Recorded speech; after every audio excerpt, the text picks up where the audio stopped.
Sot do të flasim përsëri për sekularizmin apo laicitetin, nisur nga disa reagime që kanë ngjallur në rrjetet sociale vajtja në haxhe e Presidentit të Republikës Bajram Begaj, e konsideruar nga gazetari dhe ish ministri i Brendshëm Luan Rama si veprim që shkel parimin e laicitetit të shtetit dhe që përbën një cënim të natyrës së përfaqësimit simbolik të shtetit nga ana e kryetarit të tij.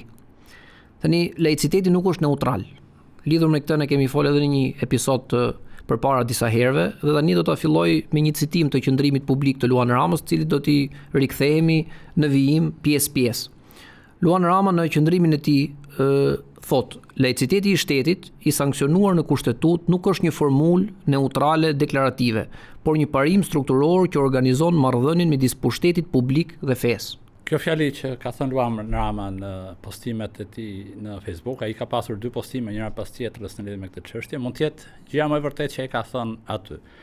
Pra që laiciteti nuk është formulë neutrale, laiciteti nuk është neutral, këtë kemi thënë edhe në një episod më parshëm, ai është din, fe si gjithë fetë e tjera që ka botë kuptimin, vlerat dhe që informon një mënyrë të jetese të veçantë.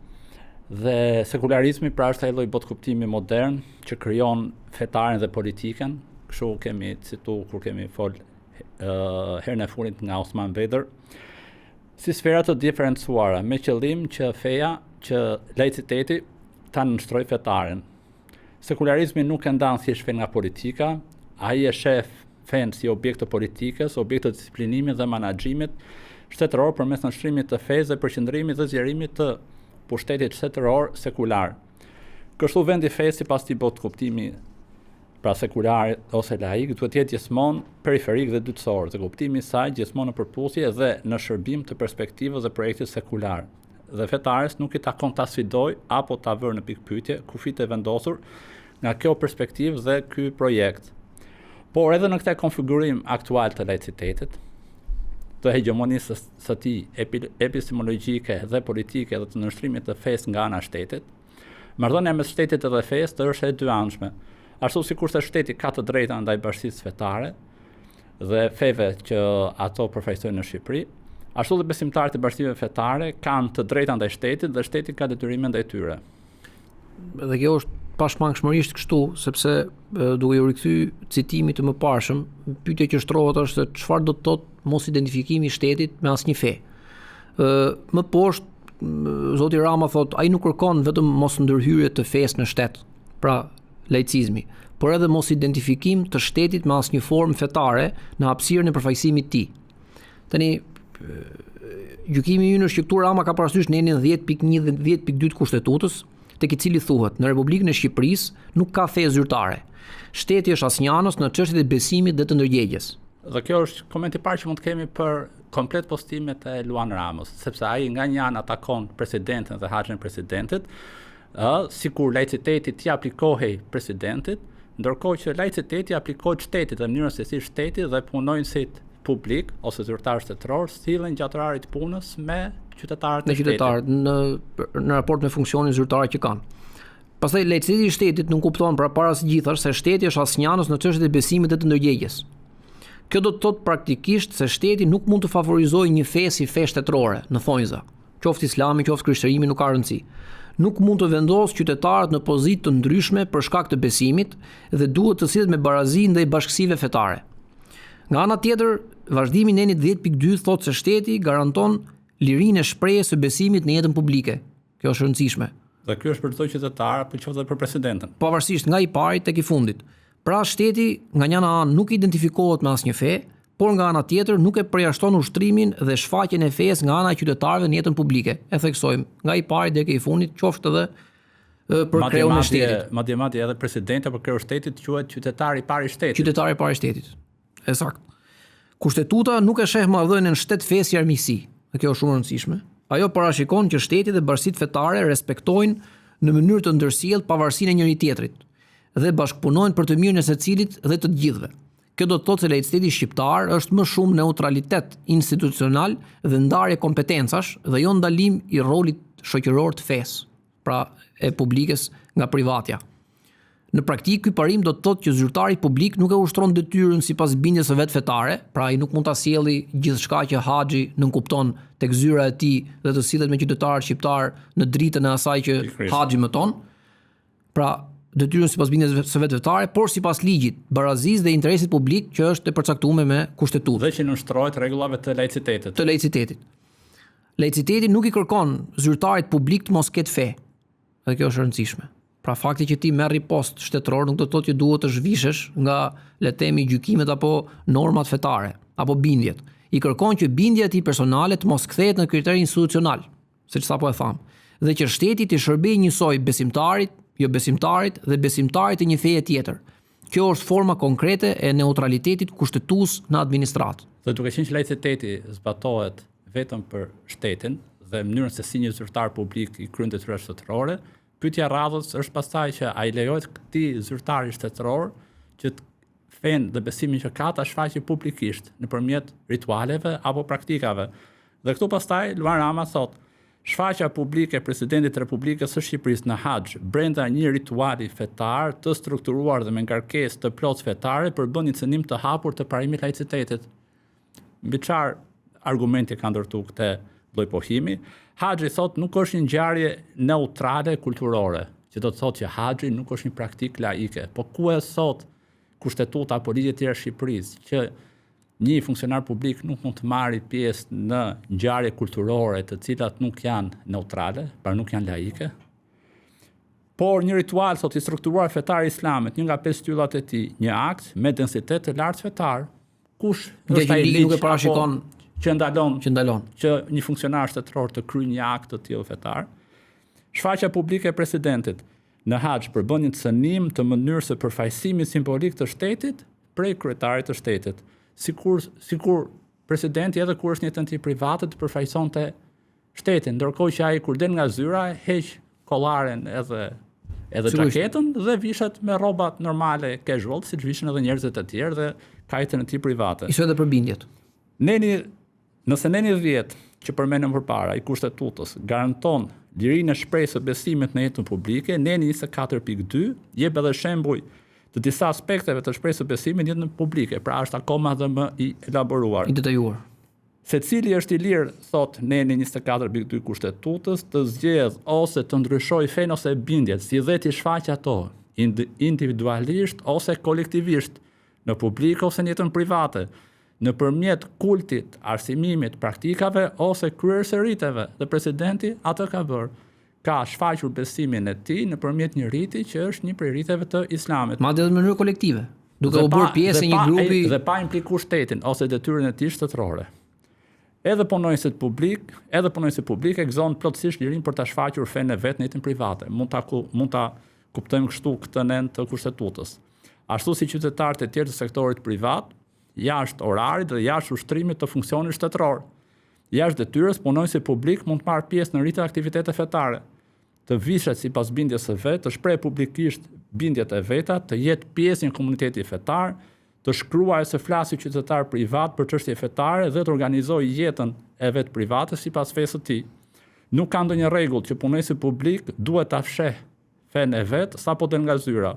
Kufizimi bëhet i mundshëm vetëm kur shprehja private e fesë ka një lidhje të mjaftueshme me detyrën publike dhe krijon problem real, juridik ose etik. Që nuk ishte ky rasti. Që nuk ishte rasti në fjalë. Sepse pastaj, pyetja që mund bëhet është kjo, a mund të konsiderohet se sfera publike e pranon besimin e qytetarëve, siç thot kushtetuta, në momentin që ky qytetar nuk arrin dot që ta shprehë besimin e vet nëpërmjet riteve ose praktikave fetare, dhe këtu është që Luan Rama përsëri thot, liria fetare e individit dhe neutraliteti simbolik i shtetit nuk janë e njëjta gjë, sikur këto të dyja të përplaseshin me njëra tjetrën. Çështja nuk është nëse besimi i zyrtarit është i pranueshëm në jetën publike, sepse kushtetuta e lejon këtë gjë, madje edhe ta shprehësh, dhe Luan Rama nuk ka se si ta mohoj këtë gjëje. Çështja është si ndërtohet kufiri midis individit dhe institucionit në një republikë kushtetuese, që synon të jetë njëkohësisht pluraliste dhe neutrale, dhe këtë gjë e sakson ligji, kushtetuta dhe ligjet e tjera që mbështesin atë. Dhe asnjë prej tyre nuk e suporton, nuk e mbështet këtë lloj teze të Luan Ramës, se shfaqja publike një ritual fetar si haxhi përbën një cënim të laicitetit. Piles ky pretendim mund të rrëzohej edhe përmes një pyetje të thjeshtë, e cila është aq evidente sa nuk ka nevojë as për përgjigje që a kanë jetë private funksionarët e lartë shtetëror, sepse ai thot presidenti nuk është thjesht individ biologjik, por trup institucional i ekspozuar. Ku çdo gest, prani dhe shfaqje prodhon kuptim shtetëror. Që do thot presidenti nëse nuk dëshiron që të shpjer ujë tek mulliri që kërkon Rama, duhet të ekzistojë si diçka pa trup, sepse thotë është i ekspozuar. Kushtetuta është rend simbolik dhe ky rend kërkon që pushteti publik të mos prodhojë identifikim fetar në asnjë formë të dukshme përfaqësimi.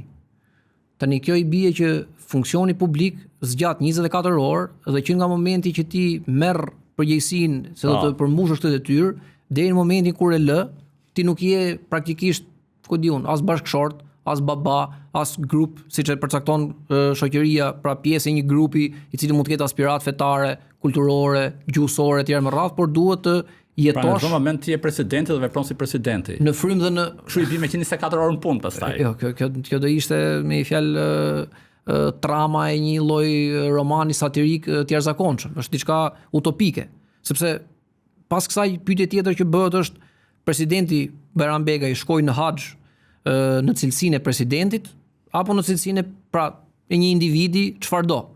Kjo nuk u tha asnjëherë, sepse Luan Rama thot problemi nuk është besimi i presidentit, as e drejta e tij për të marrë pjesë në një ritual fetar si qytetar. Problemi është kur ky besim shfaqet përmes kryetarit të shtetit dhe fillon të lexohet si shenjë e shtetit. Kjo është e pasakt, sepse nuk u lexu dhe pse dëshiron ai ta lexojë kështu. Dhe fakti që nuk kishte reagime të tjera të këtij niveli, do të thotë që kjo është aq evidente. Dhe presidenti nuk ka bërë asnjë lloj deklarate që të thotë që ka shkuar si president. Qoftë në faqen e presidencës, apo intervista publike. Shteti fillon thotë ta humbas neutralitetin kur kufit midis rollit institucional, përgjegjësisë shtetërore dhe shfaqjes personale bëhen të paqartë, ndërkohë që nuk është se ka pas ndonjë paqartësi apo shkelje të kufinit. Çështja nuk është nëse presidenti mund të jetë besimtar apo të marrë pjesë në haxh. Kjo është kontradiktore pastaj. Çështja është çfarë ndodh me kuptimin e institucionit të presidentit kur kufiri midis përfaqësimit shtetëror dhe simbolikës fetare shkelet në hapësirën publike. Kjo që përsëri nuk ka ndodhur, sepse as nuk është shkel kufini dhe as nuk ka shkuar si presidenti gjithë shqiptarëve apo si kreu i shtetit. Presidenti nuk ka bërë pra asnjë deklaratë që vajtja e tij të lexohet si shenjë se ai ka shkuar në cilësinë e presidentit shqiptar dhe si përfaqësues i funksionit të presidentit dhe jo si besimtar musliman apo thjesht qytetar i shoqërisë shqiptare. Pyetje tjetër që shtrohet lidhur me këtë është se a konsiderohet se zyrtari shtetëror është duke ushtruar funksionin e tij edhe kur merr pjesë si individ në një ritual fetar që përputhet me besimin e tij? Pra, a nuk ka ai drejt shkoj si banor i shoqërisë shqiptare apo si qytetar i parë i këtij vendi dhe jo si president apo qoftë edhe si kryeminist nesër pas nesër, nuk ka rëndësi. Presidenti thot, Luan Rama vazhdon, nuk është individ privat që qëndron paralel me funksionin e tij institucional. Fjali utopike, sepse praktikisht i mohohet atij ekzistenca si individ privat. Si individ privat. Ai nuk përfaqëson vetëm veten, por një hapësirë të përbashkët ku asnjë qytetar nuk duhet të ndihet i përjashtuar për shkak të bindjeve të tij, që do të thotë dinjiteti im në shoqëri u varga edhe se çfarë bën presidenti në orën 8 masdite. Kjo është edhe nxitja e konfliktit fetar, që pse duhet krishterët apo ortodoksët, katolikët dhe ortodoksët të ndihen të cënuar, sepse duke qenë që presidenti është musliman dhe shkon në haxh si një besimtar musliman aty. Aty a nuk ka të drejtë ai që ta ushtrojë ritin edhe fenë vet, sepse kështu neve i privojmë një funksionar shtetëror që fenë që beson aty të arrit ta shfaqet në jetën publike. Ky është cënimi i pasur i kushtetutës, pastaj apo i vet parimit të laicitetit. Sepse pyetja që shtrohet pastaj është kjo, që ai lejohet një zyrtar shtetëror të kryejë publikisht në cilësinë e qytetarit dhe të funksionarit një ritual fetar që shkon përtej karakterit ceremonial, sepse çfarë thot Luan Rama në postimin e tij, veprimet e presidentit të Republikës nuk lexohen vetëm në planin personal. Jo çdo ritual fetar thot është i njëjtë në mënyrën se si organizon kuptimin publik të vetvetes. Disa rituale kanë karakter ceremonial, protokollar dhe ndërfetar. Të tjera janë rritje të strukturuara devocioni me formë përmbajtje dhe kuptim të brendshëm teologjik. Pra Luan Rama i bi që i shtyn funksionarët publik që të jenë hipokrit. Pra që edhe kur kryen një ritual fetar, ato ta kryejnë sa për sy e faqe. Mos kenë thellësinë e përcaktuar teologjike. Ti si ja heq mundësinë një funksionari shtetëror që të ketë përjetime fetare dhe të kryejë rite ashtu siç i kërkon feja. Vizita zyrtare dhe ceremonitë ndërfetare zhvillohen brenda një kornize përfaqësimi publik dhe protokollar. Pra, Luan Rama do të japi laicitetit një lloj autoriteti që feja të laicizohet dhe sekularizohet, siç e kemi folur në herën e kaluar. Dhe vetë fetë abrahamike, fetë hynore, të reformohen ose të formatohen sipas kuptimit që sekulare do të japi atyne, pra pa përmbajtje dhe pa përjetim shpirtëror. Ndërsa pjesëmarrja sot në një ritual fetar të strukturuar, si akt devocioni individual krijon një tjetër regjim simbolik pikërisht për shkak të natyrës së brendshme të ritualit, Dhe këtë gjë nuk e thot as ligji dhe as kushtetuta. Nëse punojnësi publik, pra neve mund të thonim këtu, e përdor autoritetin shtetëror për presion fetar, krijon konflikt interesi, cënon konfidencialitetin, nxit urrëti ose diskriminim, apo sillet në mënyrë që dëmton seriozisht besimin e publikut tek paanshmëria e shërbimit, duke mos i qëndruar rregullave të laicitetit dhe duke dhënë përparësi atyre qytetarëve apo çështjeve që përputhen me fenë e funksionarit shtetëror, atëherë mund të thua se shpreha publike e fesë ka një lidhje të mjaftueshme me detyrën publike dhe krijon problem real juridik ose etik. Që nuk ishte ky rasti.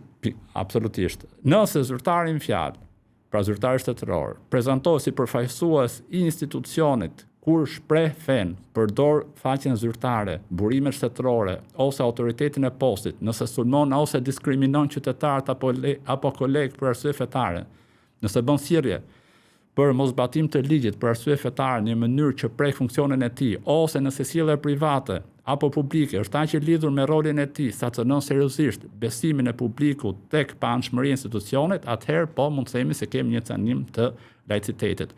Por edhe këtë çështje neve na ndihmon ose na vjen ndihmë që ta përcaktojmë rregullat e etikës në administrimin publik. Sepse ligji në fjalë për rregullat e etikës në administrimin publik i ndalon në punësit të administratës publike, shprehimisht vetëm ato veprimtari të jashtme që ai zhvillon jashtë detyrës zyrtare, qoftë për qëllime fitimi ose jo, të cilat pengojnë kryerjen e detyrës së tij zyrtare. Vajtja në haxh, nëse presidenti ka marrë leje nga puna, nuk e cënon detyrën e tij zyrtare. Ose që të cënojnë në çfarëdo mënyre imazhin e në punësit të administratës publike. Dhe ky lloj cënimi vjen kur nëse funksionari publik i jep përparësi grupeve shoqërore apo të qytetarëve në bazë të besimit. Që në rastin fjalë nuk ka qenë. Në dijenin tonë nuk ka asnjë rast precedent të këtyre niveleve në këto 35 vite që të bëhet pluralizëm, që të bëhet një problem apo që të kemi një precedent kur themi që nuk duhet përsëritur ngjarja me filan president apo me filan kryeministër. Diçka e tillë nuk ka ndodhur kurrë, kjo i shton habi kësaj. Për më tepër, tani duke qenë se jemi duke folur për kërkimin e kufizimit të shfaqjes së praktikave fetare të presidentit, cilat janë kushtet që ka vendosur ligji për kufizimin e tyre, sepse pa u shtruar në terma juridik, biseda nuk mund të jetë asnjëherë mjaftueshëm serioze. Sepse liria e shfaqjes së besimit dhe praktikave të tij nuk është absolute.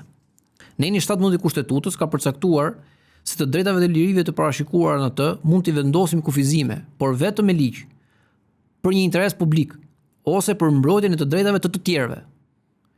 Kufizimi gjithashtu duhet jetë në përpjestim me gjendjen që e ka diktuar atë, pra të ketë kuptim përtej formulës apo prapë formulës. Këto kufizime nuk mund të cënojnë thelbin e lirive dhe të drejtave dhe në asnjë rast nuk mund të tejkalojnë kufizimet e parashikuara në Konventin Evropiane për të drejtat e njerëzit. Të njëjtën gjë thotë edhe neni 10 i ligjit për mbrojtjen nga diskriminimi, siç është shumë e rëndësishëm. Ndalohet diskriminimi, thotë, lidhur me ushtrimin e lirisë së ndërgjegjes dhe fesë, veçanërisht kur ka të bëjë me shprehjen e tyre individualisht ose kolektivisht, në publik ose në jetën private, nëpërmjet kultit, arsimimit, praktikave ose kryerësriteve, siç është rasti i Hadit, i cili është aq polifonik, si më thënë sa i bart të gjithë këto element. Përjashtimi nga kjo dispozit mund të lejohet vetëm kur ekziston një përligje e arsyeshme dhe objektive, që në këtë rast nuk ekziston. Megjithatë, në çdo rast, lejimi i diskriminimit për shkak të ushtrimit të lirisë së ndërgjegjes dhe të fesë mund të vendoset vetëm me ligj, siç thotë Kushtetuta. Siç thotë Kushtetuta, për një ligj për një interes publik ose për shkak e theksojmë për mbrojtjen e të drejtave të tjerëve, që do të thotë ligji për mbrojtjen mbi diskriminimin, nga diskriminimi ka ripërsërit nenin e kushtetutës në mënyrën se si është formuluar dhe të dy këto ligje ose si kushtetuta ashtu dhe ligji për mbrojtjen nga diskriminimi përsërisin Konventën e Europiane të Drejtave të Njerëzit. Në çdo rast, lejimi i diskriminimit për shkak të ushtrimit të lirisë të ndjekjes dhe të fesë nuk mund të cënojnë thelbin e lirive dhe të drejtave dhe në asnjë rast nuk mund të tejkalojnë kufizimet e parashikuara në Konventën Evropiane të Drejtave të Njerëzit. Pra, neni 17 kushtetutës që citove dhe neni 10 i ligjit për mbrojtjen nga diskriminimi janë hartuar në përputhje me nenin 9.2 në Konventën Europiane për të Drejtat e Njerëzit, i cili thotë liria për të shprehur fenë ose bindjet personale do t'i nënshtrohet vetëm kufizimeve të përcaktuara me ligj dhe nuk ka ligj në Republikën e Shqipërisë që cakton që një funksionar publik nuk mund të shkojë në haxh ose nuk mund të kryejë një ritual publik, një ritual fetar në mënyrë publike. Dhe që janë të nevojshme në një shoqëri demokratike në interes të sigurisë publike. S'ka asnjë synim të sigurisë publike nga vajtja e presidentit në haxh. Për mbrojtjen e rendit publik, shëndetit ose moralit, ose për mbrojtjen të drejtave dhe lirive të tjerëve. Dhe haxhi presidentit nuk ka shkel asnjë nga këto pika. Në komentimin e këtij neni të Konventës Europiane për mbrojtjen të drejtave të njerëzit, Caroline Evans shpreh kështu në librin Freedom of Religion under the European Convention on Human Rights. Është e sigurt se një shtet nuk mund të ndërhyjë në praktika fetare pa shkak apo për ndonjë arsye të parëndësishme. Neni 9.2 përpiqet ta balancojë i Konventës Europiane për Drejtat e Njerëzit midis lirisë së individit për të shfaqur një fe ose besim dhe interesave legjitim të shtetit për të siguruar që shfaqje të tilla të mos ndërhyjnë padrejtësisht në shëndetin dhe rendin publik, moralin, të drejtat dhe liritë e të tjerëve. Kjo struktura e 9.2, vazhdon ajo, është e ngjashme me atë të përdorur për të përcaktuar kufizimet e lejueshme për një numër të drejtash të tjera në konvent. Në veçanti nenin 8, i cili është për të drejtat e privatësisë, nenin 10, që është për lirinë e shprehjes, dhe nenin 11, liria e tubimit paqësor. Pra gjitha këto drejta mund të kufizohen me ligj dhe për ato arsye që ka cituar konventa. Drafti përfundimtar i nenin 9.2, që ka të bëjë me kufizimet e lirisë së shprehjes së fesë dhe besimit, u hartua në mënyrë të tillë që e drejta për të shprehur një fe ose besim të nënshtrohet më pa kufizimeve se sa çdo e drejtë tjetër e listuar më sipër, që do të thotë e drejta e besimit dhe shprehjes së tij individualisht ose kolektivisht, publikisht ose privatisht, është më sipërore se sa të drejtat e privatësisë, të lirisë së shprehjes dhe tubimit në Konventën Europiane për të Drejtat e Njerëzit. Dhe kufizimi ligjor që kjo duhet të ketë është që kushti i parë për lirimin e kufizimit të shfaqjes së fesë apo besimit duhet të jetë kufizim i parashikuar nga ligji. Dhe jo praktikisht flasim në hava. Nenet 9, 10 dhe 11 kërkojnë që çdo kufizim i drejtave të shfaqet të shfaqjes së fesë apo besimit duhet të jetë i përcaktuar me ligj.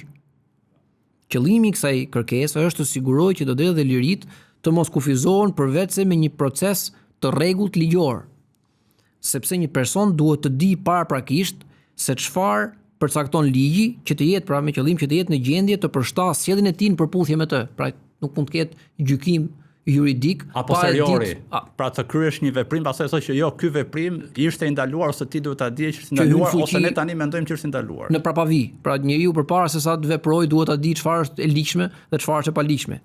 Gjykata Evropiane për të drejtat e njerëzit ka përcaktuar se së pari, ligji duhet të jetë i aksesueshëm në mënyrë adekuate, pra të jetë në mënyrë përshtatshme, i prekshëm dhe i lexueshëm nga të gjithë, i njohur nga të gjithë. Së dyti, një normë nuk mund të konsiderohet si një ligj nëse nuk është formuluar me saktësi të mjaftueshme për t'i mundësuar qytetarit të parashikojë në një shkallë të arsyeshme pasojat që mund të sjellë një veprim i caktuar. Pra, e drejta zakonore nuk mund të merret me që nga pikpamja juridike pa u formuluar në mënyrë të qartë të detajume si një ligj i njohur për gjithë dhe i aksesueshëm.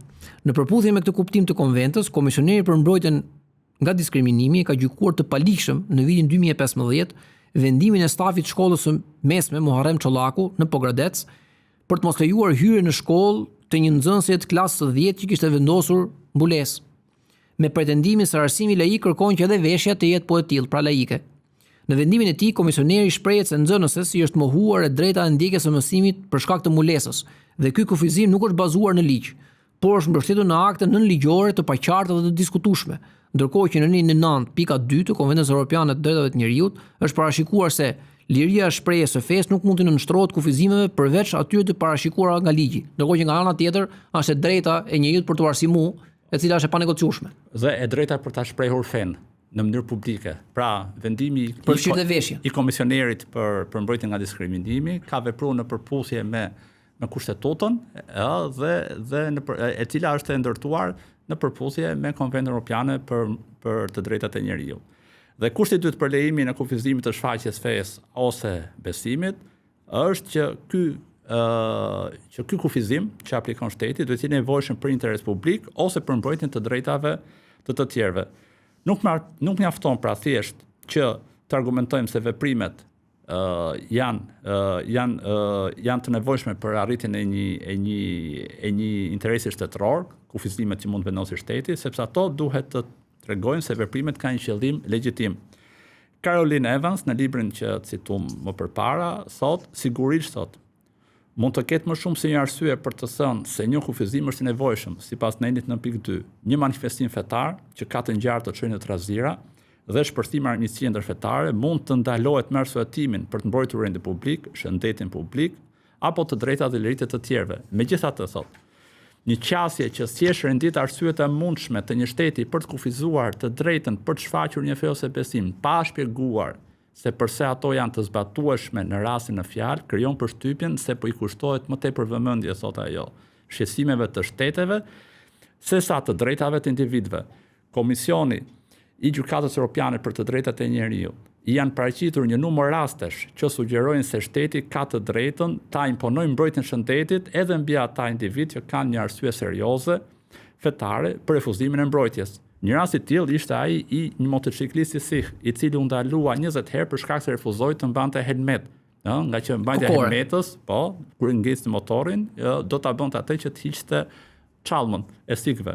Komisioni vendosi që pretendimi ndaj tij ishte qartësisht i pabazuar, se vetë ligji ishte i vlefshëm, ndërsa zbatimi i tij ndaj sikëve ishte jo proporcional me qëllimin e kërkuar. Edhe pse në përgjithësi mund të jetë e arsyeshme që njerëzit të mbrohen nga pakujdesia për shëndetin e tyre, si në këtë rast i thoi sikut që ti posmajtë kokore mund të vdesësh, që shëndeti ka përparësi ndaj thjesht një çallme vizuale. Komisioni ka thënë se kur nuk është e qartë nëse është e nevojshme që njerëzit të mbrohen kur e kundërshtojnë për arsye të thella fetare, atëherë njerëzit lihen që të bëjnë zgjedhjen e tyre fetare dhe ligji nuk ndërhyn. Por për të qenë akoma dhe më besnik ndaj asaj që ne gjithsesi besojmë është që ne gjykojmë se problemi nuk qëndron tek shkelja e laicitetit në këtë gjullurditë krijuame, por tek prania e islamit në sferën publike. Sepse Luan Rama nuk është i vetmi që ban thirrje për kufizimin e shfaqjes publike të islamit. Më herët ka qenë Piro Misha, që është një i njohur i hershëm për ne, ai që ka kërkuar në emër të laicitetit të zbatuar nga Ahmet Zogu dhe Ataturku, jo vetëm kufizimin e shprehjes të shprehjes publike të riteve, por përjashtimin e simboleve të fesë në sferën publike.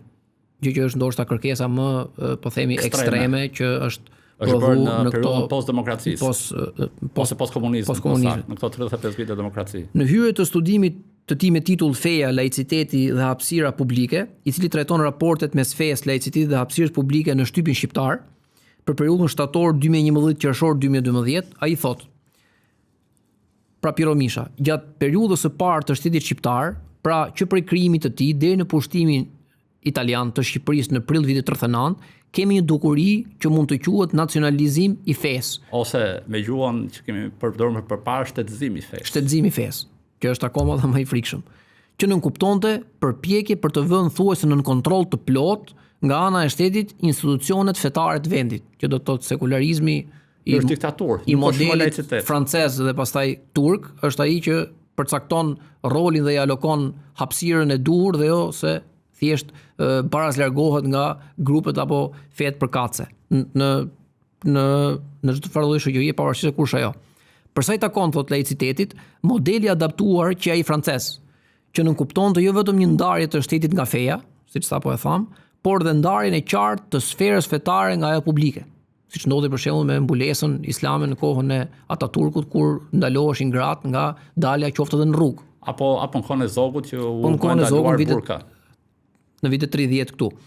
Gjatë periudhës së mbretërisë, modeli që u adaptua është mjaft i ngjashëm me atë kemalist në Turqi. Dhe prani Piro Misha është nostalgjik për laicitetin e Ahmet Zogut. Për të Ahmet Zogut. Ndërsa deri sot laiciteti është kuptuar si një përjashtim i fesë dhe i simbolëve të saj nga hapësira publike, duke përcaktuar vendin e tyre vetëm në sferën private. Pra ky është kuptimi i Ahmet Zogut. Ahmet Zogut tashmë duket se kjo mënyrë interpretimi i laicitetit është sfiduar gjithnjë më shpesh nga qarqe të caktuara. Ndërkohë që kjo që thot Piro Misha bindesh me kushtetutën, sepse kushtetuta e post 90-s ka zhbër pikërisht atë lloj laiciteti që ka imponuar Zogu në atë kohë. Dhe ky konceptimi i laicitetit, pra që bie ndesh me kushtetutën dhe ligjin, kundërshtohet me forcë nga filozofi kanadez Charles Taylor, i cili thot laiciteti përfshin 3 elementë. Askush nuk duhet të detyrohet në fushën e fesë ose besimit, siç e thotë kushtetuta shqiptare. Duhet të ketë barazim midis njerëzve me besime ose bindje të ndryshme dhe të gjitha familjet shpirtërore duhet të dëgjohen. Tani unë sot besoj se Perëndimi ka adoptuar modelin e gabuar të laicitetit, që nuk është ai i qenieve të laicitetit neutral, mes besimeve të ndryshme. Dhe ky lloj modeli ka indikim të vazhdueshëm në mendjet tona. Ne mendojmë se sekularizmi ose laiciteti ka të bëjë me marrëdhënien e shtetit dhe fesë, ndërsa në fakt ka të bëjë me përgjigjen e saktë të shtetit demokratik ndaj diversitetit. Në të vërtetë, qëllimi i neutralitetit shtetëror pikërisht të shmang favorizimin ose disfavorizimin jo vetëm të pozicioneve fetare, pra jo shteti i arbitër mes feve, por edhe të çdo pozicioni themelor, fetar ose jo fetar. Ne nuk mund të favorizojmë krishterimin mbi islamin, por as fen mbi mosbesimin në fe ose anasjelltas. Dhe thot Taylori aty që shteti, siç nuk mund të jetë i krishter, nuk duhet të jetë as kantian apo utilitarist, pra duhet ketë barazlarësi nga çdo lloj ideologjie. Praktikisht jetë formë pa përmbajtje. Ashtu i bie. Dhe gjithë format ose gjithë përmbajtje konkurrojnë aty dhe gjejnë një lloj baraspeshe me njëra tjetrën. Një nga mënyrat për të demonstruar superioritetin e modelit treparimor të laicitetit, që përmendëm më përpara, mbi atë që është i fiksuar te feja, është se modeli i duhur i laicitetit kur nuk do të lejonte që regjimi themeluar nga Ataturku të konsideroj gabimisht si laik, ndërkohë që Piro Misha thotë që ai është laiku vërtet. Duke mos i dhënë rëndësinë e duhur ndarjes institucioneve shtetërore nga ato fetare, ndërkohë që Piro Misha thotë që institucionet fetare duhet të vëjnë në kontroll dhe në sundim, institucionet shtetërore duhet të vëjnë në kontroll dhe sundim ato fetare. Në fakt ishte gjysma e skeqjes nëse Piro Misha do të ishte i vetmi që ka partikulu këto qëndrime apo teza, sepse jo më larg se sa 2 javë më parë Jançani ka bërë thirrje haptasi për ndalimin e muslimanëve nga falja në shesh apo bulevard, pra pas Bajramit, dhe faljen e Bajrameve në fshehtësi mes lagjeve dhe mbrapa pallateve. Në emisionin Zonë e Lirë datës 27 maj 2026, ai thotë se në Evropë nuk i lën muslimanët të falen bashkërisht nëpër pjaca, në shesha apo në rrugë, por i lejojnë të fshehur mes lagjeve prapa pallateve. A nuk kemi një islam thotë më demonstrativ se ç'duhet? Pyet ai të ftuamit e vet në studio. Arsyeja kur do mund të ndalojë një manifestim publik si falja e Bajramit në shesh apo bulevard është ajo që ka përcaktuar Konventa Europiane për të drejtat e njerëzit. Në librin e cituar më herët, pra nga Caroline Evans, mbi këtë temë autorja thotë: shfaqjet e besimeve fetare mund të shkaktojnë shqetësime reale mbi sigurinë dhe rendin publik. Pra mund të ndodhi, por në rastin e Bajramit, pyetja është, a ndodh kjo? Çfarë synimi i rendit publik ka? Është turp edhe me e parashtruar si pyetje. Kur Shqipëria pikërisht quhet për tolerancën që besimet kanë njëra tjetrën. Edhe e kemi edhe tepër. Këto 2 arsye për kufizimin e lirisë së fesë ose besimit rrallë përdoren si baza e vetme për kufizimin e shfaqjes së fesë dhe besimit. Ekziston qartësisht nevoja për të lejuar kufizime për të mbrojtur rendin dhe sigurinë publike, pasi disa grupe fetare mund të përfshihen në nxitjen ose organizimin e akteve të dhunës. Mund të ndodhë, por në rastin e Shqipërisë nuk ka qenë asnjëherë. Ky rasti jo vetëm me muslimanët, por me gjithë besimtarët e madje me këtë më tepër krenohen jo fetarët sesa besimtarët. Masa të tilla mund të jenë gjithashtu të nevojshme në shoqërinë ku ka armiqësi dhe intolerancë midis komuniteteve fetare, dhe ku praktikat fetare mund të bëhen shkak i urrëties ndërfetare dhe të rregullimit publik. Në 35 vjet nuk kemi pas asnjëherë. Pra, këto qytetarë Rençani më shumë janë thirrje për konflikte fetare, nxitjen e tyre më hënë, duke se sa janë për me me parandaluar diçka që nuk ekziston apo të drejtat e tjerëve. Dhe kjo kërkesë që muslimanëve në Shqipëri bëhet sot për ta fshehur besimin apo shfaqjen e ritualeve në sferën publike, është një kërkesë që i është bërë herët muslimanëve, që në kohën e profetit sallallahu alaihi wasallam nga Kurejshët Mekas. Kështu Ibn Kathir tregon se kur Ebu Bekri mori rrugën të emigronte për në Abisini, në të dalë të Mekës, takoi Ibn Daghinën, kryetarin e fisit Qarra, që pyetet se për ku ishte nisur. Ebu Bekri ju përgjigj se populli i tij e kishte dobuar. Dhe se po shkonte në një vend ku të mund të adhuronte Zotin e tij. Ibn Daghina i tha: "Njerëzit ti o Ebu Bekër as duhet largohen as të dobohen. Ti je bamirës, i ruan lidhet farefisnore, sakrifikon për të tjerët, je mikpritës dhe ndihmues në kohë fatkeqësisht." Pra këtu kemi një element që kemi përmend edhe përpara, që vlerat që njifte shoqëria para islam e xahilietit e Arabisë, dhe këto vepra Ibn Daghina megjithëse ishte idhujtar, ja njeh Ebu Bekrit që i kishte atje. Dhe nga ana tjetër këto virtyte janë edhe që muslimanët si grupi më i shëndetshëm shoqëror në Shqipëri i ka më shumë se sa grupet e tjera. Dhe Ibn Daghina, pra megjithëse nuk ishte musliman, i thotë Ebu Bekrit ti megjithëse falesh dhe megjithëse ke fe të ndryshme nga Kurejshët, nga Mekasit, edhe nga feja ime, duhet të rish, të kthehesh në mesin që ndrosh aty për shkak të tyre virtyteve që ke. Pra muslimanët duhet të qëndrojnë në Shqipëri ose duhet të jenë pjesë e këtij vendi për shkak të atyre vlerave që ato përçojnë dhe i kanë demonstruar në këto 35 vite që i kanë madje edhe më shumë se sa grupet e tjera. Ishte edhe në situatën kur Ebu Bekri aspironte që t'i arrozonte sistemin, fal të cilit Ibn Daghina kishte vlerë superiore ndaj tij. Po, ai i thotë pra që të qëndronte aty. Do të marr unë në mbrojtje. Pra ky është ajo praktika e xhiwarit që kishin arabët asaj kohe. Ndaj kthehu adhuroj Zotin tënd në vendin tënd.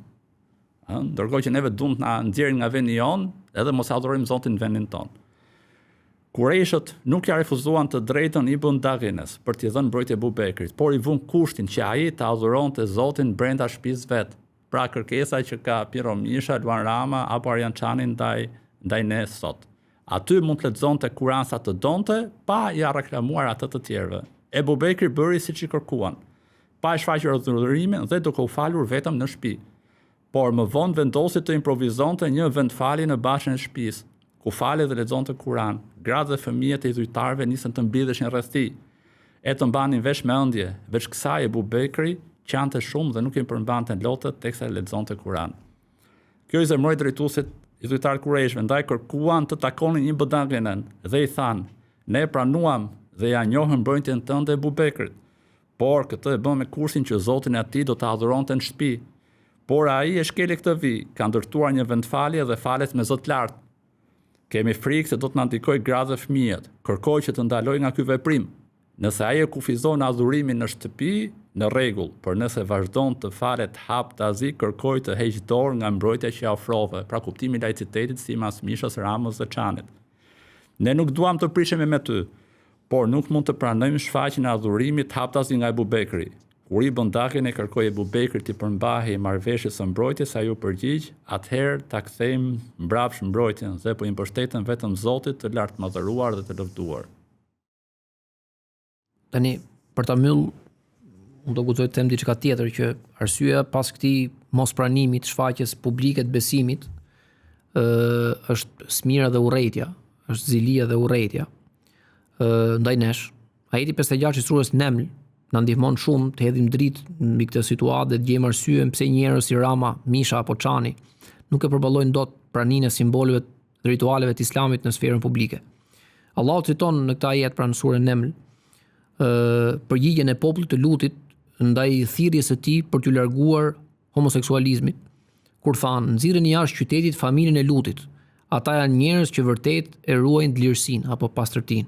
Këto fjalë të thëna me sarkazëm dhe talle nga populli homoseksual i Lutit tregojnë mllefin që u shkakton largimi i besimtarëve nga amoraliteti në rastin konkret imoraliteti i jo besimtarëve dhe shfaqja publike e kritikës që i bëjnë amoralitetit të shumicës së korruptume. Një ndër akuzat kryesore ka shi muslimanët, dhe kjo është e vjetër, ka qenë se ata janë hipokrit që përmes frekuentimit të xhamive dhe kryerjes ritualeve fetare përpiqen të fitojnë pastrimin dhe shpëtimin. Leximi i adhurimit si indulgjencë nga ana e tyre mëton të paraqes muslimanët si njerëz mëkatar, por njëherë si hipokrit, sepse rreken t'u ambushin mendjen vetes dhe të tjerëve se po, njeriu i tillë është, ama pas ka dhe shpëtim. Pra jemi të gjithë të këqij, por muslimanët kanë gjetë një kështu biçim udhë për të dalë dhe përmes ritualeve që tregojnë se të pastrojnë, ja hedhin dhe pretendojnë se janë më të mirë se ne. Kurse akuzuesit janë të sinqertët, që do të thotë Çani është kryesisht një nga gazetarët më postmodern dhe më pro tezës që me i fjalë mënyra se si duhet konceptuar jeta është përtes të mirës dhe së keqes dhe morali është diçka që paragjykim i vjetër. Pra akuzuesit janë të sinqertët, sepse duke qenë po aq mëkatar a mos më shumë, së paku ruajnë dinjitetin e tyre, pra, duke mos u përulur dhe duke mos pastruar dhe duke mos kërkuar pastrim përmes fesë, duke i bërë automatikisht të sinqertë në ndarjen simetrike që mendojnë se kanë me besimtarët në raport me adhurimin fetare, që do të thotë për aq kohë sa ato nuk i kryen, dëshmojnë se jemi njësoj si ju, por nuk bëjmë atë që ju e bëni për sy e faqe, duke pretenduar se jeni më të mirë se ne. Kësaj një president me ihram në Mekë, ç'është vërteta nuk u prish punë aq nga ana institucionale. Sesa nga krijimi i precedentit se mos ndoshta kthimit e Zotit dhe përpjekja për t'u pastruar shndrohet së paku në model edhe për politikanët dhe figurat e tjera publike. Dhe kjo pastaj prish një herë mirë skemën e artikulume në gjithë këto 35 vjet karshi nesh.